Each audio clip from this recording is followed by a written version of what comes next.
हाँ, चलो अब हरितालिका व्रत कथा सुनते हैं। जय शंकर भगवान की जय। हर हर महादेव शिव शंभु। ओम भूर्भुवस्सुः तत्सवितुर्वरेण्यं भर्गो देवस्य धीमहि धियो यो न प्रचोदयात्। ओम भूर्भुवस्सुः तत्सवितुर्वरेण्यं भर्गो देवस्य धीमहि धियो यो न प्रचोदयात्। जय शंकर भगवान की जय। सूर्य जी कहते हैं, मदार माला से जिस पार्वती के केश सुशोभित हो रहे हैं तथा जो शिव जी मुंडमाला से अंकृत हैं, जो पार्वती जी अत्यंत दिव्य सुंदर वस्त्र को धारण किए हुए हैं तथा जो शिव जी दिगंबर अर्थात वस्त्रहीन हैं, ऐसी शोभा वाले युगल पार्वती जी तथा शिव जी के आगे मैं नतमस्तक करता हूँ।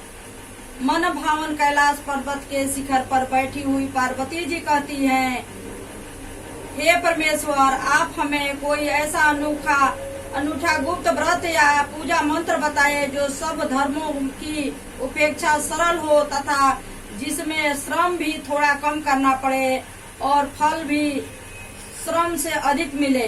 हे नाथ, यदि आप मुझ पर कृपालु हो तो कृपा ये विधान मुझे बतावे। हे प्रभु, किस तप व्रत या दान से आप जैसे परमेश्वर जो आदि अनंत हैं हमें प्राप्त हुए हैं। यह सुनकर शिव जी ने कहा, हे देवी, मैं तुम्हें प्रणय के अस्वस्थ हो तुमको एक ऐसा व्रत बताता हूँ जो केवल मेरा है और गोपनीय है। जैसे नक्षत्रों में चंद्रमा, सब ग्रहों में सूर्य, व्रणों में ब्राह्मण, देवताओं में विष्णु भगवान, नदियों में गंगा, पुराणों में महाभारत, वेदों में सामवेद और इंद्रियों में मन श्रेष्ठ हैं। अब मैं तुम्हें एक ऐसा व्रत बताऊंगा जिसका उल्लेख पुराणों, वेदों और स्मृतियों में किया गया है। इसे तुम मन लगाकर सुनो। जिस व्रत के प्रभाव से तुमने मेरे अर्धासन को प्राप्त किया है, मैं तुम्हें वही बताऊंगा, क्योंकि तुम मेरी प्रियतमा हो। शुक्ल पक्ष की तृतीया तिथि को भाद्रपद मास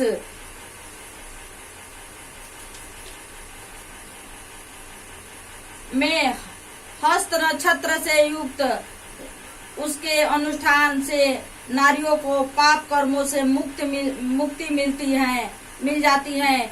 हे देवी, आज से कुछ समय पहले तुमने हिमालय पर इस व्रत का पालन किया था, उसके बारे में मैं तुमसे कहूँगा। पार्वती जी ने पूछा, हे नाथ, आप ही के श्रीमुख से यह सुनना चाहूंगी। मैंने उस समय यह व्रत क्यों किया था? शिव जी बोले, भारत वर्ष के उत्तर दिशा की ओर संसद पर्वतों में श्रेष्ठ हिमवान नामक पर्वत हैं। उसके आसपास विभिन्न प्रकार की भूमियां हैं, साथ ही विविध वृक्षों से आच्छादित है। यह भूमि इन वृक्षों पर तरह तरह के पक्षी पशु बसेरा बनाए हुए हैं। गंधर्व आदि के साथ वहां जाकर अनेकों देवगण सिद्धि प्राप्त साधु जन चारण और पक्षियों के समूह हमेशा प्रसन्नचित्त हो विचरण करते हैं। यहाँ गंधर्व लोग गायन करते हैं और अप्सराएं नृत्य करती हैं। पर्वतराज के शिखरों पर अनेक प्रकार के स्फटिक, रत्न और वैदुर्यमणि आदि की अनेक खाने हैं। यह पर्वत बहुत ऊंचा है, इतना ऊंचा कि वह अपने मित्र के घर की तरह समझ कर आकाश का स्पर्श कर रहा हो। पर्वत की सभी चोटियां हिमाच्छित रहती हैं और गंगा नदी के जल की स्वस्थ लहरी सदा सुनाई देती रहती हैं। हे गिरिजे, तुम्हें बचपन में ऐसे ही पर्वत पर तप किया था।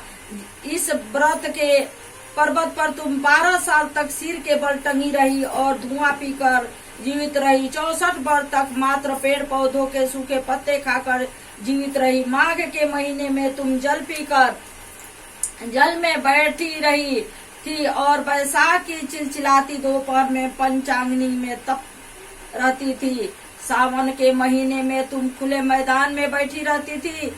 एक दिन तुम्हारे पिता तुम्हारे इस तरह के कष्टों को देखकर बहुत ही दुखी हुए। उन्हें बड़ी चिंता हुई कि ऐसे में मैं अपनी कन्या का हाथ किसके हाथ में दूं। तभी नारद जी आए। वास्तव में मुनिवर नारद जी तुम्हें देखने ही गए थे। नारद जी को देखकर हिमवान ने अर्ध पाद आसन आदि देकर उनकी वंदना की और कहा, हे स्वामी, यहाँ किस हेतु आए हैं? मैं धन्य हुआ, आपका आना मेरे लिए बड़ा ही शुभ है। नारद जी बोले, हे पर्वतराज सुने, मुझे विष्णु भगवान ने भेजा है, इसलिए आपके पास आया हूँ। आपका कर्तव्य है कि अपनी कन्या रत्न को किसी योग्य वर को सौंप दे। ब्राह्मण विष्णु और ब्रह्मा विष्णु और शिव, इन तीनों में भगवान विष्णु के समान योग वर और कोई नहीं हो सकता है। अतः मेरी माने तो अपनी कन्या भगवान विष्णु को प्रदान कर दें। पर्वतराज बोले, हे विष्णु भगवान ने मेरी कन्या को ग्रहण करने की इच्छा व्यक्त की है और आप यह संदेश लेकर आए हैं तो मैं अवश्य उन्हें अपनी कन्या दूंगा। पर्वतराज के यह वचन सुनकर नारद मुनि तुरंत आकाश में विलीन हो गए। हे भगवान विष्णु के पास गए। वे भगवान विष्णु के पास पहुँचे और पीत वस्त्रधारी तथा शंख चक्र और गदा से सुशोभित थे। वहाँ पहुंचकर नारद जी ने करबद्ध से भगवान विष्णु से कहा कि हे देव सुनिए, मैंने आपका विवाह पक्का कर दिया। उधर हिमालय पार्वती जी के सम्मुख आ बोले, हे पुत्री, मैं तुम्हें विष्णु भगवान को समर्पित कर दिया है। ऐसे में पिता के वचनों सुनकर तुमने कोई भी उत्तर नहीं दिया और अपनी सखी के पास चली गई। फिर भूमि पर गिरकर तुम दुर्गार्ध हो रोने बिलखने लगी। तुम्हें इस प्रकार की क्रिया करते देख कर एक सखी निकट आकर बोली, हे देवी, तुम्हें इतना दुख किस कारण है? मैं तुम्हारी प्रत्येक इच्छा यथाशक्ति पूरी करने की चेष्टा करूंगी, इसमें तनिक भी संशय नहीं है। पार्वती जी ने कहा, मेरी इच्छा कृपा मन लगाकर सुनो। मैं केवल शिव जी को ही अपने पति के रूप में देखने की इच्छा रखती हूँ। मेरा यह वचन असंदिग्ध है। मेरे इस विचार को मेरे पिता के मानने से इनकार कर दिया, अतः मैं अपनी देह का त्याग करने की इच्छा करती हूँ। पार्वती जी के दुख भरे वचन सुनकर उनकी सखियां ने कहा, आप देह त्याग न करें, अपितु किसी ऐसे वन को प्रस्थान करें जिसके विषय में आपके पिता अनभिज्ञ रहे। सखियों के वचन सुन तुम ऐसे ही वन को चली गई। दूसरी ओर तुम्हें दुखी पिता तुम्हें प्रत्येक गृह में ढूंढने लगे। दूतों द्वारा भी इस बात की खोज खबर ली गई। किसी देवता दानव अथवा किन्नर ने मेरी पुत्री का हरण किया है। तब उन्होंने स्वगत ही सोचा, मैंने नारद जी के प्रतिज्ञा की है मैं अपनी पुत्री विष्णु भगवान को दूंगा। ऐसा चिंतन करते करते हिमालय को मूर्छित आ गई। गिरिराज को इस अवस्था में देखकर सब लोग चित्कार करने लगे। जब उन्हें चेतना आई तो सभी लोग पूछने लगे कि हे गिरिराज, आप क्यों कर मूर्छित हुए? कृपा कारण बतलाए। हिमवान बोले, आप लोग मेरे दुख का कारण नहीं जाने तो अच्छा रहे। पता नहीं किसने मेरी पुत्री का अपहरण कर लिया है। यदि ऐसा नहीं हुआ होगा तो या तो काले सांप द्वारा कावे जाने की शिकार हो गई अथवा उसे सिंह भालू आदि ने ग्रसित कर लिया। हाय, मेरी बेटी कहाँ चली गई? किस दुष्ट ने उसका वध कर दिया? ऐसा विलाप करते समय वे आयु के झोंकों से कांपने वाले वृक्ष के भांति कंपित होने लगे। तदुपरांत हिमालय ने तुम्हें प्रत्येक वन में खोजा। वन में भी सिंह भालू आदि भयानक जानवर का बोलवाला था। तुम वन में विचरण करती हुई अपनी सखी के साथ ऐसे वन में पहुंची जहाँ नदी प्रवाहित हो रही थी। उस नदी के सुंदर तट पर एक कंदर थी। तुमने उसी कंदरा में अपना आश्रम स्थापित कर लिया। फिर एक बालुका की प्रतिमा निर्मित कर अपनी सखी सहित बिना आहार किए मेरी आराधना में लीन हो गई और भाद्रपद शुक्ल पक्ष निर्मित कर अपनी सखी सहित बिना आहार किए मेरी आराधना में लीन हो गई और भाद्रपद शुक्ल पक्ष की तृतीया तिथि के शुभ अवसर पर तुमने मेरा सविध पूजन किया और रात्रि में जागरण कर गीत बाधादि से मुझे प्रसन्न किया। उसी व्रत के करने के फलस्वरूप मेरा आसन डोल उठा। कारण बस मैं उस क्षण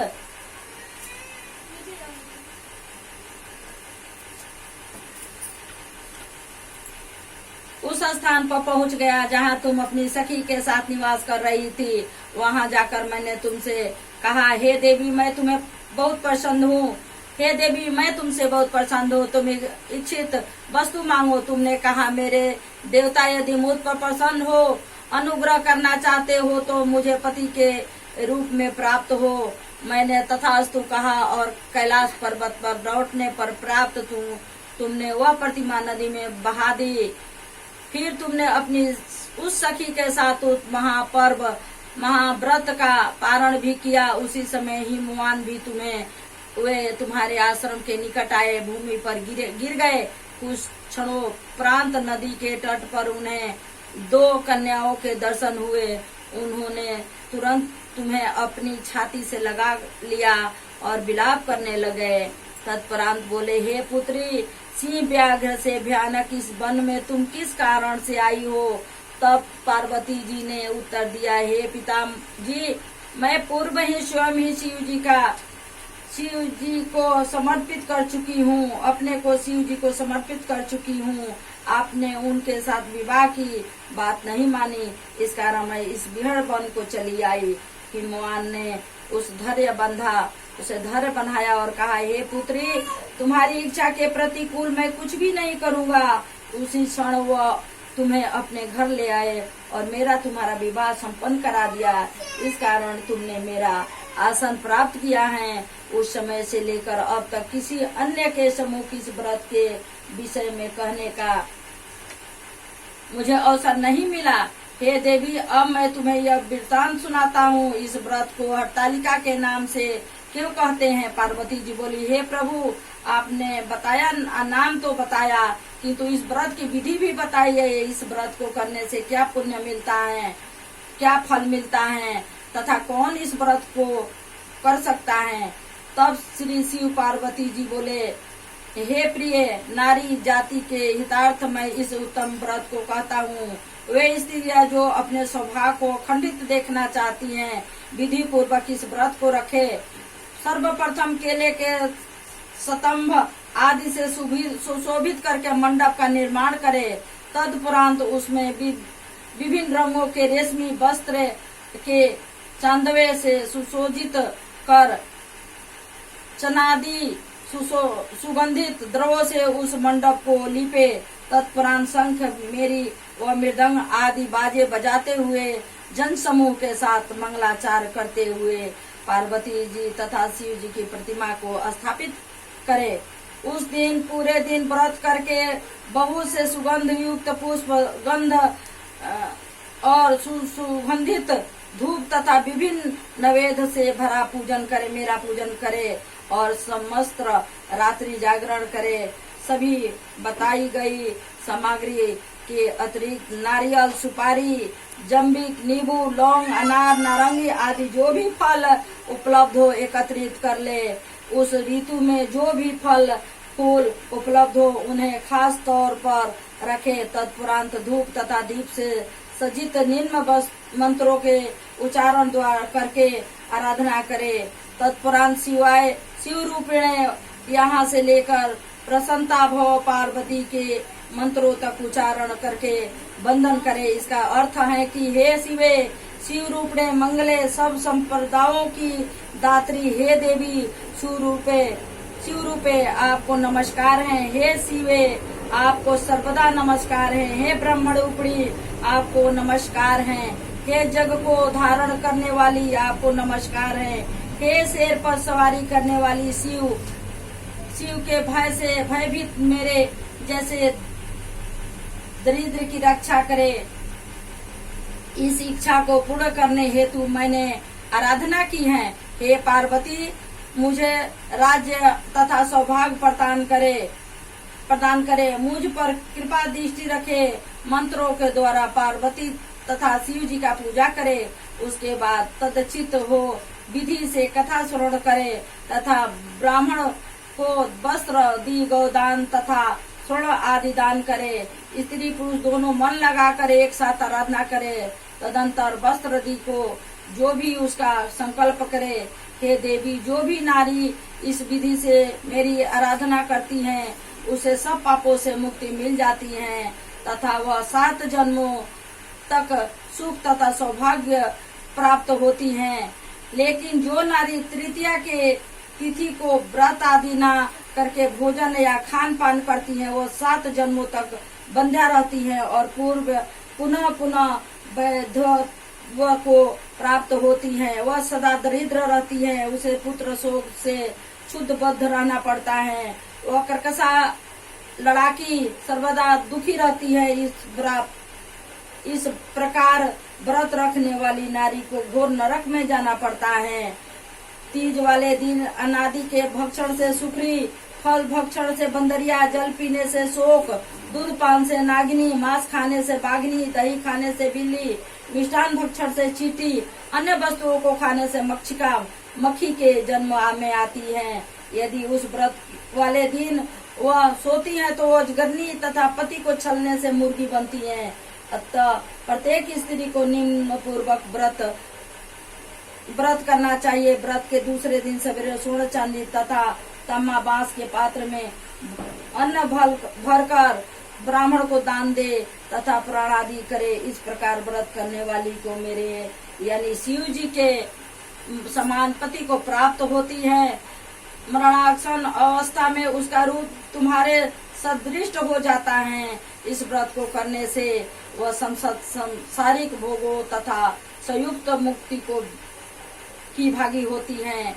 इस हरतालिका की कथा भाग के स्वर्ण से प्रत्येक प्राणी को 1 सहस्त्र और मेघ तथा सैकड़ों वाजपेय यज्ञ का पुण्य मिलता है। हे देवी, मैं तुम्हें इस व्रत का विधान बताया है, वह सब व्रतों में अत्यंत युक्त है, यह संशयहीन है। जय शंकर भगवान की जय, माँ पार्वती की जय। ओम भूर्भुवः स्वः तस्य वितुर्वरेण्यं भर्गो देवस्य धीमहि धियो यो न प्रचोदयात्। तमेव माता च पिता तमेव बन्धो च सखा तमेव विद्या द्रविणं तमेव सर्वं मम देव।